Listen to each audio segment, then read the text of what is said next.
वेदांत निरूपण। ऋषिगण बोले, हे जगत गुरु, हे आदि गुरु, हे वेदांत कृत, हे पूज्य, हे विभो, हे देव, आपकी कृपा के उदय से ही हम लोगों ने वेदों को प्राप्त किया था और इस समय आपके चल तरंग अपार कृपा रूपी समुद्र के तटाश्रय से हम लोगों ने आपसे वेद के अनेक रहस्य सुने हैं, जिस कृतकृत्यता को प्राप्त करते हुए आज यही प्रार्थना करते हैं कि ज्ञान रत्न के समुद्र वेदों में जिसको वेदांत कहा है, उसी सर्वोत्तम तत्व ज्ञान का हमको उपदेश दे, जिससे हम निश्चित रूप से परम शांति प्राप्त करें। गणपति बोले, हे विज्ञवरों, मैं तुमसे सब उपनिषदों के सार रूप और वेद समुद्र के अमृत रूप इस वेदांत योग का वर्णन करता हूँ, जिसके शिवा मनन और निधिध्यासन द्वारा मुमुक्ष ज्ञान समुद्र को पार करके त्रिताप से मुक्त होते हुए अव्यय आत्मा का साक्षात्कार करने में समर्थ होते हैं। हे विप्रश्रेष्ठों, इसमें कोई संदेह नहीं करना चाहिए। मेरी प्रकृति के स्वभाव से उत्पन्न सहज कर्म के जाल में फंसने से और अनादि अविद्या के प्रभाव से जीव का चिद जड़ ग्रंथि रूप जीवत्व प्रकट होता है। ये जीव भाव प्रकाशनी अविद्या अनादि है। हे विज्ञ, त्रिगुणमयी प्रकृति के स्वाभाविक चांचल्य हेतु ये कर्म प्रभावी अनादि है, क्योंकि सहज कर्म पाश सदृश और मेरी प्रकृति के स्वभाव के साथ उत्पन्न कहा गया है, इसमें संदेह नहीं। भूत भावोद्भव कर विसर्ग रूपी सहज कर्म के द्वारा इस चतुर्वेद भूत संघ की उत्पत्ति स्वतः ही होती है। हे महर्षिगण, अविद्या के प्रभाव से जो दृढ़ अज्ञानमय चिदजड़ ग्रंथि उत्पन्न होती है, वही संसार रूपी भंवर में डालने वाला जीव भाव है। हे विज्ञ विप्रो, अविद्या पहित चैतन्य मेरी प्रकृति की सत्सत्ता के प्रभाव से व्यष्टि अहंकार के चक्र में पड़कर द्वैत भाव उद्बोधक जीवत्व को प्राप्त करता है। पुनः हे ब्राह्मणों, मेरा ज्ञानी भक्त विद्या की सहायता प्राप्त कर नित्य स्थित केवल पद को प्राप्त करता हुआ मुझ में ही मिल जाता है। हे ब्राह्मण, मेरे भक्त अविद्या के दृढ़ जाल को और दुर्धर्म कर्म के बंधन को मेरे प्रभाव से अतिक्रमण कर लेते हैं, क्योंकि मेरी प्रकृति त्रिगुणमयी है। अतः सत्य रज तम ये तीनों गुण उसमें स्वभाव से रहते हैं। हे ब्राह्मण, प्रकृति रजोगुण से उत्पत्ति, सत्य गुण से निरंतर स्थिति और तमोगुण से लय अर्थात संहार स्वभाव से करती रहती है। मेरी प्रकृति के ये तीनों गुण स्वभाव सिद्ध होने पर भी तम और सत्व ये दो गुण ही प्रधान हैं। रजोगुण प्रवृत्ति पर और सृष्टिकारी होने से वह तो तमोगुण और सत्वगुण का केवल सहायक है। इसी कारण से हे ब्राह्मणों, मेरी प्रकृति जब तमोमय रहती है, तब उसको विद्या और अविद्या के भेद को जानने वाले अविद्या कहते हैं, और जब वह शुद्ध सत्वमय रहती है, तब संसार में तत्व ज्ञानी उसको विद्या कहते हैं। सत्य में तम का परिणाम और तम में भी सत्य का परिणाम अवश्य होता है, इसमें संदेह नहीं, क्योंकि रजोगुण ही उभय सहायक है और मेरी प्रकृति स्वभाव से परिणामशीला है। हे महर्षिगण, इन दोनों गुणों का आपस में ये परिणाम स्वभाव सिद्ध है। इस कारण ये सिद्धांत आश्चर्यकारक नहीं ही है। जब पूर्ण तमोगुण में स्वभाव से सत्य परिणाम उत्पन्न होता है, वही चिज्जड़ ग्रंथि उत्पन्न होकर सुस्पष्ट प्रकाश भाव को प्राप्त होती हुई जड़ परमाणुओं में प्रत्यक्ष प्रमाण बोधक जीवत्व उत्पन्न करती है। हे महर्षिगण, उद्भिज योनि में वे चिज्जड़ ग्रंथि रूपिणी चेतन सत्ता क्रम विकास को प्राप्त करती हुई स्वेदज योनि में पहुंचती है। स्वेदज योनि से अंडज योनि में पहुंचती है। अंडज योनि से जरायुज योनि में पहुंचती है और जरायुज योनि से मनुष्य योनि में पहुंचती है और वहां सत्गुण की पूर्णता के आश्रय से मेरी विद्या रूपिणी प्रकृति की कृपा प्राप्त होकर स्वस्वरूप को प्राप्त हो जाती है। हे विज्ञ महर्षि, ये जीवों की उत्पत्ति और मुक्ति का अद्भुत और गुण रहस्य मैंने आप लोगों से वर्णन किया। यह सब उपनिषदों में भी गुप्त ही है। श्री गुरु की कृपा बिना कोई भी इसको प्राप्त नहीं कर सकता। अघटन घटना पटी ऐसी मेरी प्रकृति अविद्या रूप से जीव का बंधन करती है और पुनः वही सत्यमय बनकर विद्या रूप धारण करके जीवों को उत्तम कैवल्य पद प्रदान करती है।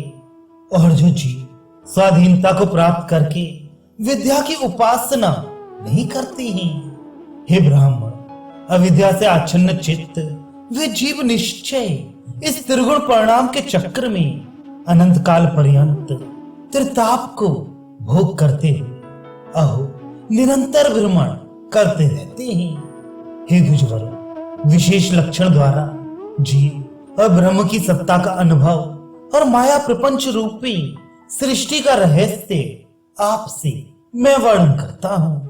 सावधान होकर सुनो, जिससे आप लोगों को ब्रह्म और जीव का सम्यक ज्ञान होगा।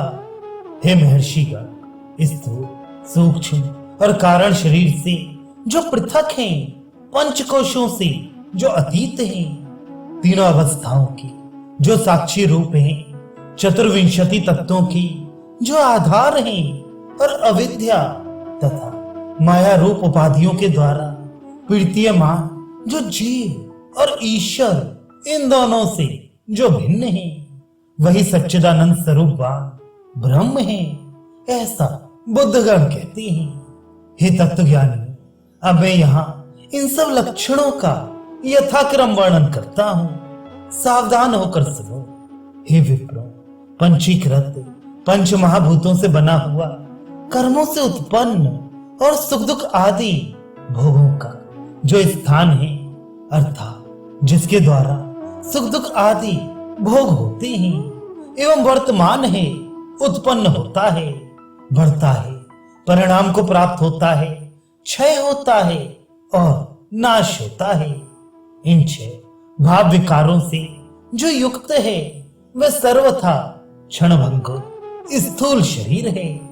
हे ब्राह्मण, इसको स्थूल शरीर का स्पष्ट लक्षण जानो।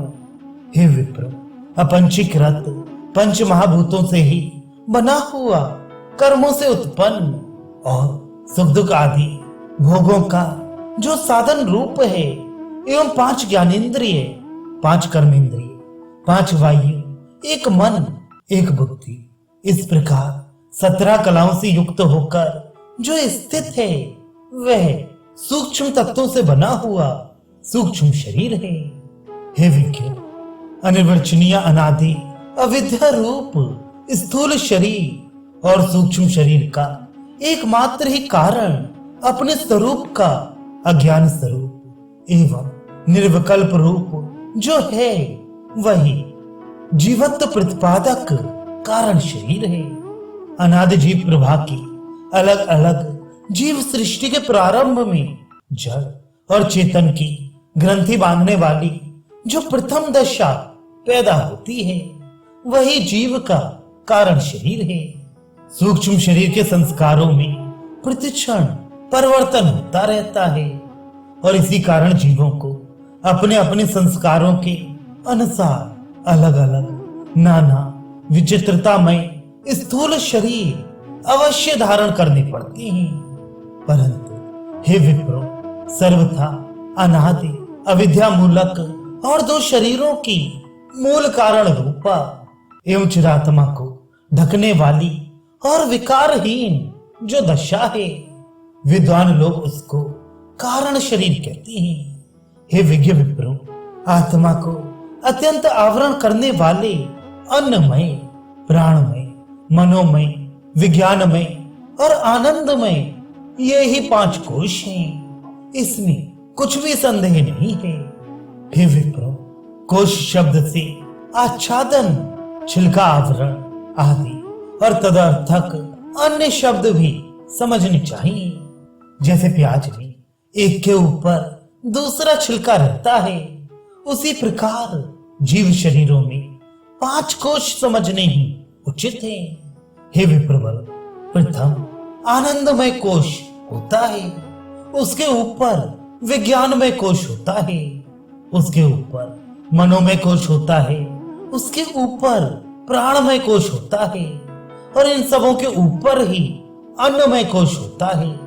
अन्न के रस से ही उत्पन्न होकर, अन्न के रस से ही उन्नति वृद्धि को प्राप्त होकर और अन्न की रस रूपा पृथ्वी में ही जो अंत में लय को प्राप्त होता है, वह अन्नमय कोश है।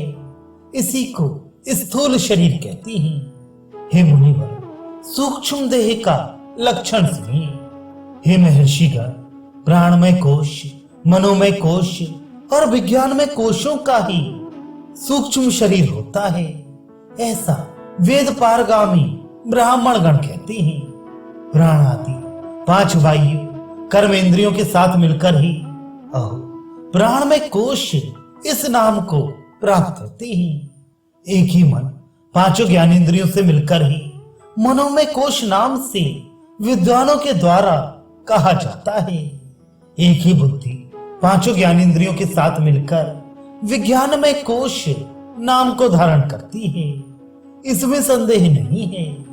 हे ब्राह्मण, कारण शरीर भूता अविद्या में ही स्थित मलिन सत्व आत्म स्वरूप का ही अज्ञान रूप अप्रिय मोद अप्रमोद इन भावों से ही युक्त आनंदमय कोश विद्वानों के द्वारा कहा जाता है और वही कारण शरीर कहा गया है, क्योंकि वही 24 तत्वों का कारण है। अब इन 5 कोशों से संबंध युक्त 3 अवस्थाओं का लक्षण मैं वर्णन करता हूं। सुनो। जागृत अवस्था, स्वप्न अवस्था और सुषुप्त अवस्था नामक अहो ये 3 अवस्थाएं हैं। हे ब्राह्मण, श्रोत्र आदि 5 ज्ञानेंद्रियों से शब्द आदि विषय जहां भली भांति जाने जाते हैं, वह जागृत अवस्था है। विद्वानों के द्वारा स्थूल शरीर का अभिमानी आत्मा विश्व कहा जाता है। जागृत अवस्था में जो देखने में और सुनने में आता है, उससे उत्पन्न वासना समूह के द्वारा जिस अवस्था में प्रपंच प्रतीत होता है, जागृत और सुषुप्ति के मध्यवर्तनी वह अवस्था स्वप्न अवस्था है। सूक्ष्म शरीर का अभिमानी आत्मा तेजस कहा जाता है। मैं कुछ भी नहीं जानता था, सुखपूर्वक मैंने निंद्रा ली। इस प्रकार का अनुभव जागृत अवस्था में जो याद दिलाती है, उसको तत्व ज्ञानी सुषुप्त अवस्था कहते हैं। कारण शरीर का अभिमानी आत्मा प्राज्ञ कहा जाता है। समष्टि स्थूल शरीर को ही विराट कहते हैं। इस कारण स्थूल शरीर के देवता विश्व कहलाते हैं। हे महर्षिगण, सूक्ष्म राज्य के सूक्ष्म शरीर विशिष्ट देवताओं का शरीर तेजोमय ही होता है। इस कारण सूक्ष्म शरीर के अभिमानी देवता तेजस है। कारण शरीर सूक्ष्म अति सूक्ष्म ही है। इस कारण उसके अभिमानी देवता प्राज्ञ कहलाते हैं। 24 तत्वों का वर्णन करता हूं, सुनो। हे महर्षिगण, इन 24 तत्वों को कोई किसी प्रकार से वर्णन करता है, कोई किसी प्रकार से, परंतु ये सब मतांतर मूल सिद्धांत के विरुद्ध नहीं है। श्रोत्र, त्वक, चक्षु, रसना और घ्राण इनको वेदांत पारगामी विज्ञ गण 5 ज्ञानेंद्रिय कहते हैं। हे ब्राह्मण श्रेष्ठों, वाक, पाणी, पाद, पायु और उपस्थ इनको तत्वान्वेषी गण पंच कर्मेंद्रिय कहते हैं। प्राण, अपान, समान, उदान और व्यान इनको प्राण तत्वानुचिंतक पंच प्राण कहते हैं। प्राण वायु हृदय में रहता है, अपान वायु गुदा में स्थित है, समान वायु नाभि में है, उदान वायु कंठ में अवस्थित है और व्यान वायु सर्व शरीर में रहा करता है। ज्ञानी का शब्द, स्पर्श, रूप, रस और गंध इनको पांच तन्मात्रा कहते हैं। मन, बुद्धि, चित्त और अहंकार रूप से अंतःकरण के चार भेद हैं, इसमें संदेह नहीं। हे सज्जन, ये ही 24 तत्व हैं। हे ब्राह्मण, निसंदेह में ही पुरुष रूप से पंचविंशतितम तत्व हूं, अर्थात 25वां तत्व हूं। इस कारण तत्वज्ञानी गण मुझे तत्वातीत परम तत्व कहते हैं। इसमें विस्मय ना करो। अब इंद्रियों के विषयों का वर्णन करता हूं। हे विप्रवर, आप लोग समाहित होकर उनको सुनिए। श्रोत इंद्रिय का विषय शब्द है, त्वग इंद्रिय का विषय स्पर्श है, चक्षुरिंद्रिय का विषय रूप ही है, रसनेन्द्रिय का विषय रस है और घ्राणेन्द्रिय का विषय गंध है, इसमें संदेह नहीं। वागिंद्रिय का विषय वक्तव्य है, पाणेन्द्रिय का विषय वस्तु ग्रहण है, पादेन्द्रिय का विषय गंतव्य है, गुदेन्द्रिय का विषय मल त्याग है और हे महर्षिगण, उपस्थेन्द्रिय का विषय मूत्र त्याग है। हे ब्राह्मणों, मैं दो इंद्रियों का एक गहन रहस्य आप लोगों से कहता हूं, समाहित होकर सुनो। जिह्वा में रस ग्रहण और वाक शक्ति दोनों होने से वह अत्यंत ही प्रबल है। उसी प्रकार पुरुष चिन्ह और स्त्री चिन्ह रूपी उपस्थ और योनि में भी मूत्र त्याग रूपी कर्म इंद्रिय का कार्य और अति प्रबल स्पर्श सुख रूपी ज्ञानेन्द्रिय का कार्य रहने से उनकी प्रबलता ही सर्वथा प्रसिद्ध है।